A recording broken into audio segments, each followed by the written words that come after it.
ಸ್ನೇಹಿತರೆ ನಮಸ್ಕಾರ. ನಾನು ರವೀಂದ್ರ ಜೋಶಿ. ನರೇಂದ್ರ ಮೋದಿಯವರು ಯಾವಾಗ ನಿವೃತ್ತಿ ಆಗ್ತಾರೆ, ಅವರ ಟೈಮ್ ಹತ್ರ ಬಂತೇನು, ಇದು ನಿರಂತರವಾಗಿ ಚರ್ಚೆಯಲ್ಲಿರುವಂತಹ ವಿಚಾರ. ಈಗ ಮತ್ತೆ ಅದು ಮುನ್ನೆಲೆಗೆ ಬಂದು ಕೂತಿದೆ.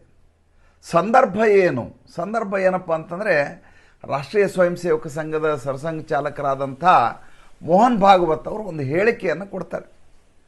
ಸಂದರ್ಭ ಮೋರೋಪಂತ್ ಪಿಂಗಳೆ ಅವರ ನೆನಪಿಗಾಗಿ, ಸ್ಮರಣೆಗಾಗಿ ಒಂದು ಪುಸ್ತಕ ಬಿಡುಗಡೆ ಸಮಾರಂಭ. ಆ ಸಮಾರಂಭದಲ್ಲಿ ಎದುರುಗಡೆ ಕಾರ್ಯಕರ್ತರು ಕೂತಿರ್ತಾರೆ, ಸ್ವಯಂ ಸೇವಕರ ಕೂತಂಥ ಸಂದರ್ಭದಲ್ಲಿ ಅವರು ಮಾತಾಡ್ತಾರೆ. ಈಗ ಏನಾಗ್ಬಿಟ್ಟಿದೆ ಈ ದೇಶದಲ್ಲಿ ಅಂದರೆ, ಯಾವುದಾದ್ರೂ ಒಂದು ವಾಕ್ಯ ಸಿಕ್ಕಿಬಿಟ್ರೆ ಅದನ್ನು ಇಟ್ಕೊಂಡು ಹೇಗೆ ತಿರುಚಬಹುದು, ಹೇಗೆ ಅದರಿಂದ ನಾವು ಸ್ವಾರ್ಥ ಪಾಲನೆಯನ್ನು ಮಾಡ್ಕೋಬಹುದು ಅನ್ನುವಂಥ ಪ್ರವೃತ್ತಿ ಜಾಸ್ತಿ ಆಗಿಬಿಟ್ಟಿದೆ. ಒಂದು, ಅದರಿಂದ ಎಷ್ಟು ಹದಗೆಡಿಸ್ಲಿಕ್ಕೆ ಸಾಧ್ಯ ಅಷ್ಟು ಹದಗೆಡಿಸುವಂಥ ಪ್ರಯತ್ನ ನಡೆಯುತ್ತೆ. ಈಗಲೂ ಕೂಡ ಆಗ್ತಾ ಇರೋದು ಅದೇ. ಹಾಗಿದ್ದಾಗ ಏನು ಮಾಡಬೇಕು ಅಂದರೆ, ಭಾಳ ದೊಡ್ಡ ಸ್ಥಾನದಲ್ಲಿರುವಂಥ ವ್ಯಕ್ತಿಗಳು ತಮ್ಮ ಮಾತನ್ನು ತಿರುಚ್ತಾರೆ, ಅಥವಾ ಅದು ವಿವಾದಕ್ಕೆ ಈಡಾಗತ್ತೆ, ಅದು ರಾಜಕೀಯವಾಗಿ ಸುದ್ದಿಗೆ ಗ್ರಾಸ ಆಗತ್ತೆ, ಇನ್ನೊಬ್ಬರಿಗೆ ನೋವಾಗತ್ತೆ, ಒಂದು ಪಕ್ಷದ ವರ್ಚಸ್ಸಿಗೆ ಹಾನಿ ಆಗತ್ತೆ ಅಂದಾಗ ಮಾತಾಡಲಿಕ್ಕೆ ಹೋಗಬಾರ್ದು. ಅದು ರಾಷ್ಟ್ರೀಯ ಸ್ವಯಂ ಸೇವಕ ಸಂಘದಂಥ ಶಿಸ್ತಿನ ಸಂಘಟನೆಯಲ್ಲಿ ಮಾತು ಭಾಳ ತುಟ್ಟಿ ಆಗಬೇಕು, ಮಾತಾಡಬಾರ್ದು. ಮುಂಚೆ ಯಾರೂ ಮಾತಾಡ್ತಿರಲ್ಲ. ಸುದರ್ಶನ್ ಅವರ ನಂತರದ ಕಾಲಘಟ್ಟದಲ್ಲಿ ಈ ರೀತಿ ಬಹಿರಂಗವಾಗಿ ಸಾರ್ವಜನಿಕವಾಗಿ ಹೇಳಿಕೆ ಕೊಡುವಂಥ ಹೇಳಿಕೆ ಅಲ್ಲ, ಇದು ಭಾಷಣದ ಭಾಗ, ಇದು ಅಂಥ ಪ್ರವೃತ್ತಿ ಶುರುವಾಗಿದ್ದು. ಮುಂಚೆ ಇದ್ದಂಥ RSSನ ಕಾಲಘಟ್ಟ ಬೇರೆ, ಇವತ್ತಿರುವಂಥ RSS ಕಾಲಘಟ್ಟ ಬೇರೆ. ಇವತ್ತು ಯಾವುದೇ ಕಾರ್ಯಕ್ರಮ ಆದರೂ ಕೂಡ ಪ್ರತಿಯೊಂದು ಧಡಕಿ, ಪ್ರತಿಯೊಂದು ಮೆಲುಕು, ಪ್ರತಿಯೊಂದು ಮಜಲನ್ನು ಹೊರಗಡೆ ಬಹಿರಂಗವಾಗಿ ಎಲ್ಲ ಕಡೆ ಪ್ರಸರಿಸುವಂಥ ವ್ಯವಸ್ಥೆ ಇರುವಂಥ ಕಾಲಘಟ್ಟ ಇದು, ಸೋಷಿಯಲ್ ಮೀಡಿಯಾ ಕಾಲಘಟ್ಟ. ಈಗ ಆಡುವ ಪ್ರತಿ ಮಾತು, ನಮ್ಮ ಒಂದು ನಡೆ ನುಡಿ ಎಲ್ಲವನ್ನೂ ಕೂಡ ಜಗತ್ತು ಗಮನಿಸ್ತಾ ಇರುತ್ತೆ, ಮತ್ತು ಅದನ್ನು ಬಳಸಿಕೊಳ್ಳುವಂಥ ಜನ ಕಾಯ್ತಿರ್ತಾರೆ. ಇದನ್ನು ಮೋಹನ್ ಭಾಗವತ್ ಅವರು ಯಾಕೆ ಅರ್ಥ ಮಾಡ್ಕೊಳ್ಳೋದಿಲ್ಲ ನನಗಂತೂ ಗೊತ್ತಿಲ್ಲ. ನಡೆದ ಘಟನೆ ಏನು ಅಂತ ಮೊದಲು ಹೇಳಿಬಿಡ್ತೀನಿ, ಅದಾದಮೇಲೆ ಇದ್ರ ಬಗ್ಗೆ ನೀವು ಚರ್ಚೆ ಮಾಡೋಣ. ಮೋರೋಪಂತ್ ಪಿಂಗಳೆ ಇವರ ಸ್ಮರಣಾರ್ಥ ಪುಸ್ತಕ ಬಿಡುಗಡೆ ಅಂತ ನಿಮ್ಗೆ ಈಗಾಗಲೇ ಹೇಳಿದೆ. ಈ ಮೋರೋಪಂತ್ ಪಿಂಗಳೆ ಅವರು ಯಾರು ಅಂದರೆ, ಬಾಳಾ ಸಾಹೇಬ್ ದೇವರಸ್ ನಂತರ ಇವರು ಸರ್ಸಂಘ ಚಾಲಕ ಆಗಬೇಕಾಗಿತ್ತು, ಮುಖ್ಯಸ್ಥರಾಗಬೇಕಾಗಿತ್ತು RSSನ. ಅವರನ್ನು ಎಮರ್ಜೆನ್ಸಿ ಸಂದರ್ಭದಲ್ಲಿ ಅಘೋಷಿತವಾದಂಥ ಸರ್ಸಂಘ ಚಾಲಕರು ಅಂತ ರಾಷ್ಟ್ರೀಯ ಸ್ವಯಂ ಸೇವಕ ಸಂಘದಲ್ಲಿ ಒಪ್ಕೊಂಡಾಗಿ ಹೋಗಿತ್ತು, ಅಘೋಷಿತವಾಗಿ. ಇವರು ಈ ರಾಮ ಜನ್ಮಭೂಮಿ ಆಂದೋಲನ ಇದೆಯಲ್ಲ, ಅದರ ಫೀಲ್ಡ್ ಮಾರ್ಷಲ್ ಅಂತ ಕರೆಸ್ಕೊಂಡಂಥ ವ್ಯಕ್ತಿ, ಭಾಳ ದೊಡ್ಡ RSSನಲ್ಲಿ ಭಾಳ ದೊಡ್ಡ ಸ್ಥಾನದಲ್ಲಿರೋರು. ಅವ್ರಿಗೆ 75 ವರ್ಷ ಆದಾಗ, ಮೋರೋಪಂತ್ ಪಿಂಗಳೆ ಅವ್ರಿಗೆ 75 ವರ್ಷ ಆದಾಗ ವೃಂದಾವನದಲ್ಲಿ ಅವರಿಗೆ ಶಾಲು ಹೊದಿಸಿ ಸನ್ಮಾನ ಮಾಡ್ತಾರೆ. ಸನ್ಮಾನ ಮಾಡಿದ ಸಂದರ್ಭದಲ್ಲಿ ಮೋರೋಪಂತ್ ಪಿಂಗಳೆ ಅವರು ಎದ್ದು ನಿಂತು ಮಾತಾಡ್ತಾರೆ. ಹೋವೆ ಶೇಷಾದ್ರಿ ಎಲ್ಲರೂ ಇರ್ತಾರೆ ಅವಾಗ. ಎದ್ದು ನಿಂತು ಮಾತಾಡ್ತಾರೆ. ಅವ್ರು ಹೇಳ್ತಾರೆ, ನಾನು ಎದ್ದು ನಿಂತು ಮಾತಾಡ್ಲಿಕ್ಕೆ ಶುರು ಮಾಡಿದ್ಕೊಂಡು ಜನ ನಗ್ಲಿಕ್ಕೆ ಶುರು ಮಾಡಿಬಿಡ್ತಾರೆ, ಯಾರೂ ನನ್ನನ್ನು ಗಂಭೀರವಾಗೇ ತೆಗೆದುಕೊಳ್ಳೋದಿಲ್ಲ. ನಾನು ಸತ್ತೋದೆ ಅಂತ ಗೊತ್ತಾದರೂ ಜನ ನಂಬೋದಿಲ್ಲ, ಕಲ್ಲು ಹೊಡೆದು ನೋಡ್ತಾರೆ, ಹೌದಾ ನಿಜವಾಗ್ಲೂ ಸತ್ಯದಾನ ಇವನು ಅಂತ ನೋಡ್ತಾರೆ. ನನಗೆ 75 ವರ್ಷ ಆಗಿ ಶಾಲು ಹೊಚ್ಚಿದ್ದೀರಿ ನೀವು ಅಂತಂದ್ರೆ ಅದರ ಅರ್ಥ ಇನ್ನು ಮುಂದೆ ನೀನು ಮುಗೀತು ನಿಂದು ಜವಾಬ್ದಾರಿ, ನೀನು ಬ್ಯಾಕ್ ಸೀಟಿಗೆ ಹೋಗು, ನಾವು ಮುಂದೆ ನಡೆಸ್ಕೊಂಡು ಹೋಗ್ತೀವಿ ಅಂತ ಅದರ ಅರ್ಥ ಇದು ಅಂತ ಮೋರೋಪಂತ್ ಪಿಂಗಳೆ ಅವರು ಅವತ್ತು ಸೇರಿದಂಥ RSS ಸ್ವಯಂ ಸೇವಕರಿಗೆ ಹೇಳಿರೋ ಮಾತು. ಅದೇ ಮಾತನ್ನು ಇಲ್ಲಿ ಮೋಹನ್ ಭಾಗವತ್ ಅವರು ಉಲ್ಲೇಖ ಮಾಡ್ತಾರೆ. 75 ವರ್ಷ ಆಗಿದೆ ಅಂದ ಕೂಡಲೇ ಶಾಲು ಹೊಚ್ತಾರೆ, ಶಾಲು ಹೊಚ್ಚಿದ್ರೆ ನಿಮ್ಮ ಕೆಲಸ ಮುಗೀತು ಅಂತ ಅರ್ಥ ಅಂತ.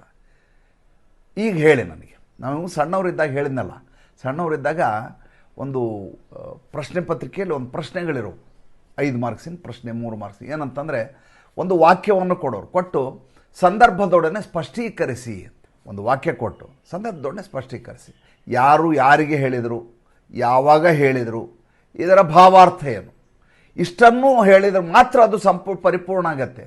ಕೇವಲ 75 ವರ್ಷ ಆಗಿದೆ, ಈಗ ನಾವು ರಿಟೈರ್ ಆಗೋ ಕಾಲ, ಶಾಲು ಹೊಚ್ಚಿದ್ದಾರೆ ಅಂತಂದ್ರೆ ನೀವು ಬ್ಯಾಕ್ ಬೆಂಚ್ಗೆ ಹೋದ್ರಿ ಅಂತ ಅರ್ಥ, ಬ್ಯಾಕ್ ಸೀಟ್ಗೆ ಹೋದ್ರಿ ಅಂತ ಅರ್ಥ ಅಂತ ಮೋಹನ್ ಭಾಗವತ್ ಅವರು ಹೇಳಿದರು. ಇವರು ನರೇಂದ್ರ ಮೋದಿ ಅವರಿಗೆ ಹೇಳಿದರು, ನರೇಂದ್ರ ಮೋದಿ ಅವರು ರಿಟೈರ್ ಆಗಲಿ ಅಂಥೇಳಿ ಅವ್ರಿಗೆ ಪರೋಕ್ಷವಾಗಿ ಮೋಹನ್ ಭಾಗವತ್ ಅವರು ಚಾಟಿ ಏಟನ್ನು ಕೊಟ್ಟಿದ್ದಾರೆ. ಈ ರೀತಿಯಾಗಿ ಎಲ್ಲ ಕಡೆ ಇವತ್ತು ಭಾಳ ದೊಡ್ಡ ಮಟ್ಟದಲ್ಲಿ ಚರ್ಚೆ ಆಗ್ತಾ ಇದೆ.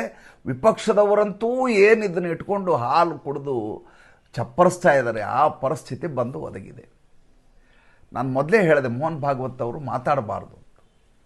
ಅವರು ಮಾತಾಡಿದಾಗೆಲ್ಲ ಸಮಸ್ಯೆ ಆಗಿದೆ. ಉತ್ತರ ಪ್ರದೇಶದ ಚುನಾವಣೆ ನಡೀತಾ ಇರ್ತದೆ, ಇದ್ದಕ್ಕಿದ್ದಾಗ ಹೇಳ್ತಾರೆ ಕಲ್ಲುಗಳಲ್ಲೆಲ್ಲ ದೇವ್ರನ್ನ ಹುಡುಕಬಾರ್ದು ಅಂತಾರೆ. ಇನ್ನೆಲ್ಲೋ ಮತ್ತೊಂದು ಕಡೆ ಚುನಾವಣೆ ನಡೀತಾ ಇರ್ತದೆ, ನಾವು ಮೀಸಲಾತಿಯನ್ನು ತೆಗೆದುಹಾಕಬೇಕು ಅಂತ ಮತ್ತೊಂದು ಕಡೆ ಹೇಳ್ತಾರೆ. ತಮ್ಮ ಮನಸ್ಸಿಗೆ ಏನು ಬರ್ತದೆ ಎಲ್ಲ ಹೇಳ್ತಾರೆ. ಹಾಗೆ ಹೇಳಬೇಕಾದ ಅಗತ್ಯ ಇರೋದಿಲ್ಲ. ಅವರೇನು ಮೀಡಿಯಾದವ್ರನ್ನ ಕರೆದು ಹೇಳೋದಿಲ್ಲ, ಬನ್ನಿ ನಾನು ಒಂದು ವಿಷಯ ಹೇಳ್ತೀನಿ ಅಂತ ಹೇಳೋದಿಲ್ಲ. ಅವರು ಸಾರ್ವಜನಿಕವಾಗಿ ಸ್ವಯಂ ಸೇವಕರನ್ನು ಉದ್ದೇಶಿಸಿ ಮಾತಾಡ್ತಾರೆ. ಅವರು ಆಡಿರೋ ಮಾತು ಮಾಧ್ಯಮದ ಒಳಗಡೆ ಪ್ರಸರಿತಗೊಳ್ಳುತ್ತೆ, ತನ್ಮೂಲಕ ವಿವಾದವಾಗತ್ತೆ. ನೋಡಿ, ಒಬ್ಬ ಜಗತ್ ಪ್ರಕಾಶ್ ನಡ್ಡಾ ಸಂದರ್ಶನ ಕೊಟ್ಟದ್ದು, ನಮ್ಗೆ RSSನ ಅಗತ್ಯ ಇಲ್ಲ, ಈಗಾಗಲೇ ಭಾರತೀಯ ಜನತಾ ಪಾರ್ಟಿ ಬೆಳೆದ್ಬಿಟ್ಟಿದೆ ಅಂತ. ಎಂಥ ದೊಡ್ಡ ಆಘಾತ ಆಯಿತು ಈ ದೇಶದಲ್ಲಿ ಅಂದರೆ, ಇಡೀ ಚುನಾವಣೆಯ ಫಲಿತಾಂಶ ಬದಲಿ ಆಗೋಯ್ತು. ಆ ಡ್ಯಾಮೇಜನ್ನು ಕಂಟ್ರೋಲ್ ಮಾಡೋದು ಹೇಗೆ?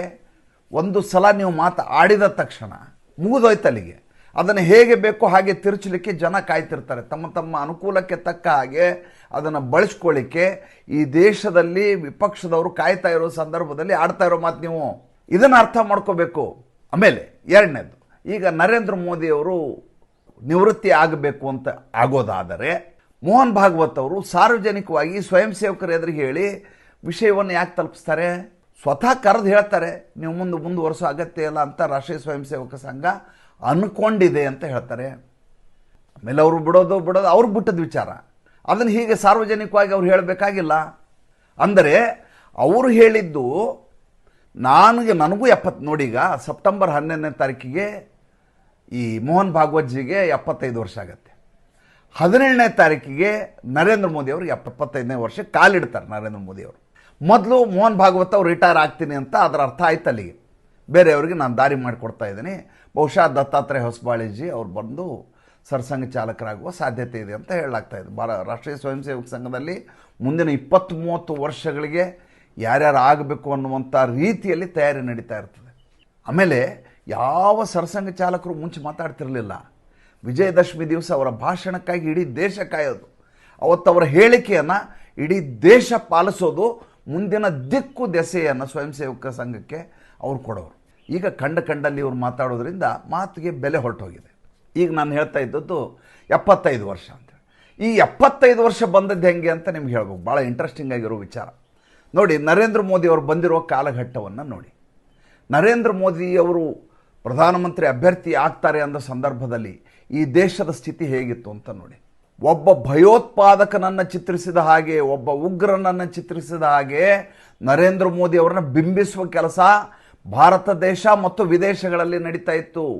ಈತ ಬಂದುಬಿಟ್ರೆ ಇಡೀ ದೇಶದಲ್ಲಿ ಬೆಂಕಿ ಹೊತ್ಕೊಳ್ಳುತ್ತೆ ಅಂತ ನರೇಟಿವನ್ನು ಸೃಷ್ಟಿಸಲಾಯಿತು.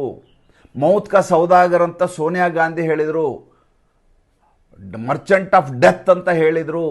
ರಾಜ್ದೀಪ್ ಸರ್ದೇಸಾಯಿ ಅಂತ ಇಂಗ್ಲೀಷ್ ಪತ್ರಕರ್ತರೆಲ್ಲ ಕೂತ್ಕೊಂಡು ಬೆಳಗ್ಗೆಯಿಂದ ಸಂಜೆಯವರೆಗೂ ಈತ ಬರಬಾರ್ದು, ಬಂದುಬಿಟ್ರೆ ಗೋಧ್ರಾ ಹತ್ಯಾಕಾಂಡದ ರೀತಿಯಲ್ಲಿ ಇಡೀ ದೇಶಾದ್ಯಂತ ಹಿಂದೂ ಮುಸಲ್ಮಾನರ ಮಧ್ಯೆ ಭಾಳ ದೊಡ್ಡದಾದಂಥ ನರಮೇಧ ನಡೆಯುವ ಸಾಧ್ಯತೆ ಇರುತ್ತೆ. ಆದ್ದರಿಂದ ಈತ ಪ್ರಧಾನಮಂತ್ರಿ ಆಗಬಾರದು, ಈತನನ್ನು ಆ ಹುದ್ದೆಗೆ ಹೆಸರನ್ನೇ ಹೇಳಬಾರ್ದು, ಆತ ಗೆಲ್ಲಬಾರ್ದು ಅನ್ನುವ ರೀತಿಯಲ್ಲಿ ದೊಡ್ಡ ಷಡ್ಯಂತ್ರ ನಡೀತಾ ಇತ್ತು.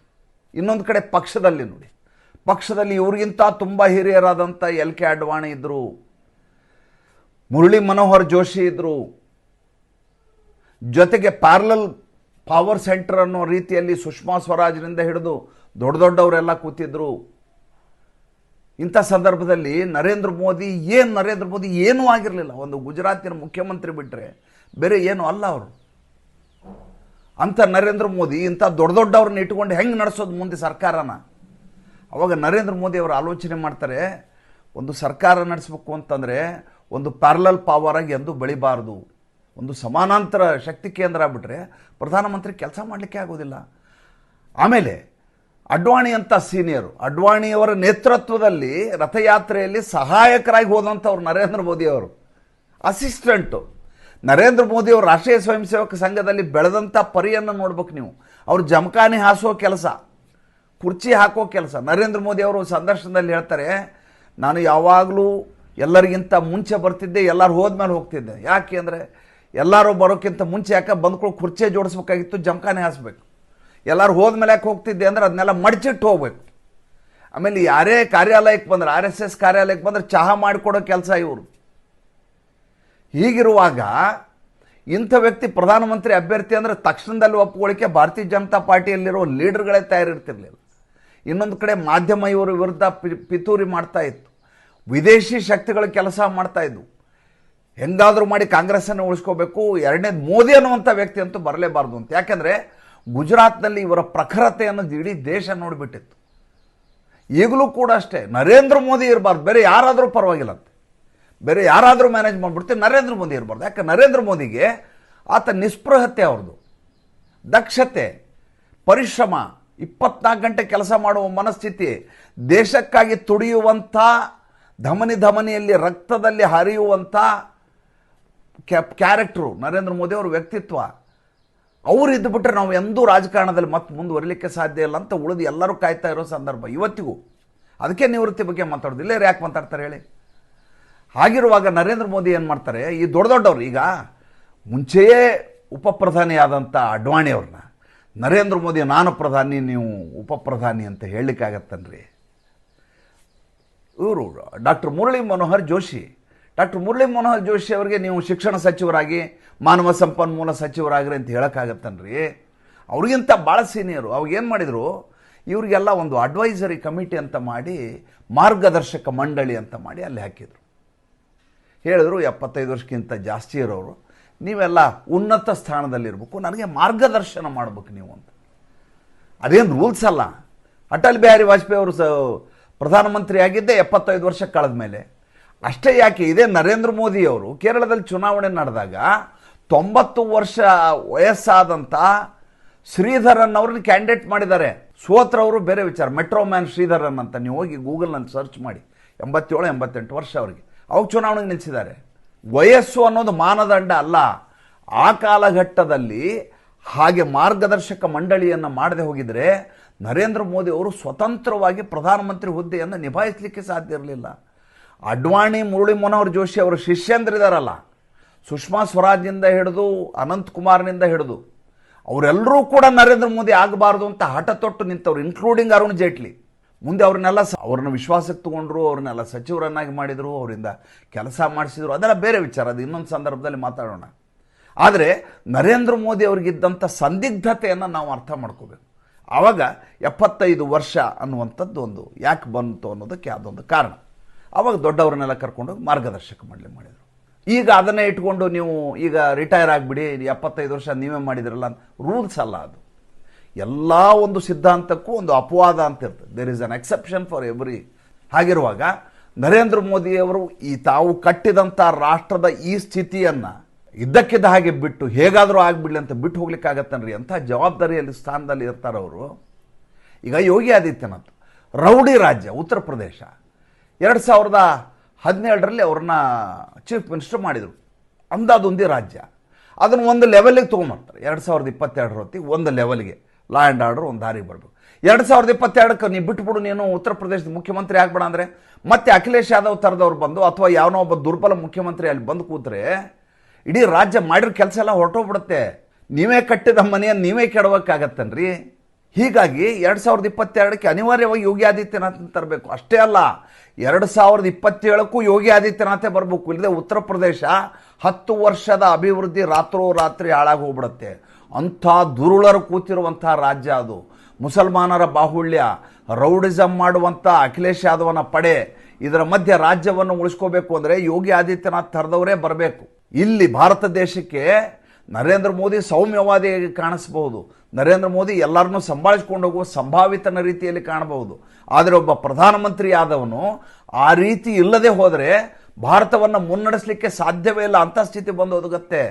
ನರೇಂದ್ರ ಮೋದಿ ಇಷ್ಟೆಲ್ಲ ದೇಶವನ್ನು ಕಟ್ಟಿ ಇದಕ್ಕೆದಾಗಿ 75 ವರ್ಷ ಆಯಿತು ಅಂತ ಬಿಟ್ಟು ವಾನಪ್ರಸ್ಥಾಶ್ರಮಕ್ಕೆ ಹಿಮಾಲಯಕ್ಕೆ ಹೋಗೋಕ್ಕಾಗತ್ತನ್ರಿ?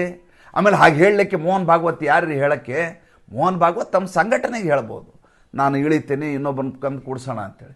ಈ ದೇಶದ ಪ್ರಧಾನಮಂತ್ರಿ ಅಂತಂದಾಗ ಈ ಜನ ಆಯ್ಕೆ ಮಾಡಿರ್ತಾರೆ, ಸಂತೋಷ ಪಡ್ತಾರೆ ಅವ್ರು. ಏನಂತ, ನಮ್ಮ ಸಂಘಟನೆಯ ಒಬ್ಬ ವ್ಯಕ್ತಿ ಪ್ರಧಾನಮಂತ್ರಿ ಆಗಿದ್ದಾರಲ್ಲ ಅಂತೇಳಿ. ಆಲೋಚನೆ ಮಾಡಿ, ಪ್ರಿಯಾಂಕ್ ಖರ್ಗೆ ಥರದಂಥ ರಾಜಕಾರಣಿಗಳು ಈ ದೇಶದಲ್ಲಿರೋದು. ಒಂದು ವೇಳೆ ಅಧಿಕಾರ ಹೊರಟು ಹೋದರೆ ಭಾರತೀಯ ಜನತಾ ಪಾರ್ಟಿದು, ನಾಳೆ ಬೆಳಗ್ಗೆ ಅದನ್ನು ನಿಷೇಧ ಮಾಡಬೇಕು ಅಂತ ಕೂತ್ಕೋತಾರೆ ಸೆಂಟ್ರಲ್ಲಿ ಬೇರೆ ಸರ್ಕಾರ ಬಂದರೆ. 3 ಸಲ ನಿಷೇಧಕ್ಕೊಳಗಾದಂಥ ಸಂಘಟನೆ ಅದು. ಅಧಿಕಾರದಲ್ಲಿ ಭಾರತೀಯ ಜನತಾ ಪಾರ್ಟಿ ಇಲ್ಲದೆ ಹೋದರೆ ರಾಷ್ಟ್ರೀಯ ಸ್ವಯಂ ಸೇವಕ ಸಂಘದ ಪರಿಸ್ಥಿತಿ ಹೇಗಿರುತ್ತೆ ಆಲೋಚನೆಯನ್ನು ಮಾಡಿ. ಎಲ್ಲಿಯವರೆಗೂ ಭಾರತೀಯ ಜನತಾ ಪಾರ್ಟಿ ಅಧಿಕಾರದಲ್ಲಿರುತ್ತೋ ಅಲ್ಲಿಯವರೆಗೂ ರಾಷ್ಟ್ರೀಯ ಸ್ವಯಂ ಸೇವಕ ಸಂಘ ಸುರಕ್ಷಿತವಾಗಿರುತ್ತೆ. ಈ ದೇಶದ ಅವರ ಸಿದ್ಧಾಂತ ಹಿಂದೂ ರಾಷ್ಟ್ರದ ಪರಿಕಲ್ಪನೆ ಪಕ್ವಗೊಳ್ಳಲಿಕ್ಕೆ ಅವಕಾಶ ಆಗತ್ತೆ. ನೀವು ಎಲ್ಲಾದರೂ ನೀವು ಮೋದಿನ ಕೆಳಗಿಳಿಸ್ಬಿಡ್ತೀನಿ, ಭಾರತೀಯ ಜನತಾ ಪಾರ್ಟಿ ಸೋಲಿ ಅಂತ RSS ಎಂದೂ ಹೇಳಲಿಕ್ಕೆ ಸಾಧ್ಯ ಇಲ್ಲ. ಆ ರೀತಿ ಆಲೋಚನೆಯನ್ನು ಮಾಡಬಾರ್ದು. ಆಮೇಲೆ RSS ಜನ್ಯ ಶಿಶುಗಳಿವು. ಭಾರತೀಯ ಜನತಾ ಪಾರ್ಟಿ, ಅಖಿಲ ಭಾರತ ವಿದ್ಯಾರ್ಥಿ ಪರಿಷತ್ತು, ಜನಸಂಘ ಎಲ್ಲವೂ ಜನ್ಯ ಶಿಶುಗಳಿವು. ಈ ಶಿಶುಗಳ ಲಾಲನೆ, ಪಾಲನೆ, ಪೋಷಣೆ, ಕೆನ್ನೆ ತಟ್ಟೋದು, ಬೆನ್ನು ತಟ್ಟೋದು, ಎರಡೆಟ್ಟು ಕಪಾಳ ಹೊಡೆಯೋದು ಎಲ್ಲವನ್ನೂ ಮಾಡುವಂಥ ಹಕ್ಕು ಅದಕ್ಕೆ ಇರ್ತದೆ. ಹಂಗಂತೇಳಿ ಕಿತ್ತು ಬಿಸಾಕಿ ನೀನು ಹೋಗ್ಬಿಡು ಅಂತ ಹೇಳಲ್ಲ. ಆಮೇಲೆ ಎರಡನೇದ್ದು, ಅವರು ಮೋಹನ್ ಭಾಗವತ್ ಅವ್ರು ಹೇಳಿದ್ದು ನರೇಂದ್ರ ಮೋದಿ ಅವರಿಗಲ್ಲ, ಅವ್ರು ಹೇಳಿರೋದು ತನ್ನ ಸ್ವಯಂ ಸೇವಕರಿಗೆ it is the between the lines ಆಲೋಚನೆ ಮಾಡಿದಾಗ ಅವ್ರಿಗೂ ಸೆಪ್ಟೆಂಬರ್ 11ಕ್ಕೆ 75 ವರ್ಷ ಆಗುತ್ತೆ, ಶಾಲು ಹೊಚ್ಚಿದ ಮೇಲೆ ನಾನು ಹೊರಟೋಗೋದು ಅನ್ನುವ ರೀತಿಯಲ್ಲಿ ಅವ್ರು ಹೇಳಿದ್ದು. ಅದನ್ನು ನೀವು ಮಿಸ್ಇಂಟರ್ಪ್ರಿಟೇಷನ್ ಮಾಡಿ ಅವ್ರನ್ನ ಕೆಳಗೆ ಇಳಿಸ್ಬಿಟ್ರೆ ಸಾಕು ಅಂತ ಕಾಯ್ಕೊಂಡು ಕೂತಿರುವಂಥ 84 ವರ್ಷದ ಮಲ್ಲಿಕಾರ್ಜುನ ಮುತ್ಯ, ಈ ಕಡೆ ಸಂಜಯ್ ರಾವತ್ತು, ಈ ಕಡೆ ಜಯರಾಮ್ ರಮೇಶು, ಈ ರೀತಿಯವರು ಇದನ್ನು ಬಳಸ್ಕೊಳ್ಳಿಕ್ಕೆ ಪ್ರಯತ್ನ ಮಾಡಿದರೆ ನಾವು ಏನು ಆಲೋಚನೆ ಮಾಡಬೇಕು? ಈ ದೇಶದ ಬಗ್ಗೆ ಕಳಕಳಿ ಇರುವಂಥ ಹಿಂದೂಗಳ ಸ್ಥಿತಿ ಏನಿರುತ್ತೆ ಆಲೋಚನೆ ಮಾಡಿ. ವಿಪಕ್ಷದವರು ಇದನ್ನ ಹೇಗೆ ಬಳಸ್ಕೋತಾ ಇದ್ದಾರೆ ಅಂತ ಮುಂದಿನ ಸಂಚಿಕೆಯಲ್ಲಿ ಹೇಳ್ತೇನೆ. ಸಂಚಿಕೆ ಇಷ್ಟ ಆಗಿದ್ದರೆ ಲೈಕ್ ಮಾಡಿ, ಫಾಲೋ ಮಾಡಿ, ಶೇರ್ ಮಾಡಿ. ಸಂಚಿಕೆ ಭಾಳ ಸುದೀರ್ಘ ಆಗಿದ್ದರೆ ದಯವಿಟ್ಟು ಕ್ಷಮಿಸಿ. ಯಾಕೆಂದರೆ ವಿಷಯವನ್ನು ಹೇಳುವಾಗ ಸುದೀರ್ಘವಾಗಿ ವಿಸ್ತೃತವಾಗಿ ಹೇಳದೆ ಹೋದರೆ ತಲುಪಿಸ್ಲಿಕ್ಕೆ ಸಾಧ್ಯ ಆಗೋದಿಲ್ಲ, ನನಗೂ ಸಮಾಧಾನ ಇರೋದಿಲ್ಲ. ದಯವಿಟ್ಟು ನಮ್ಮ ಅಭಿಯಾನಕ್ಕೆ ಆರ್ಥಿಕವಾಗಿ ಬೆಂಗಾವಲಾಗಿ ನಿಮ್ಮ ಸಹಾಯದ ಅಗತ್ಯ ತುಂಬ ಇದೆ. ನಮಸ್ಕಾರ.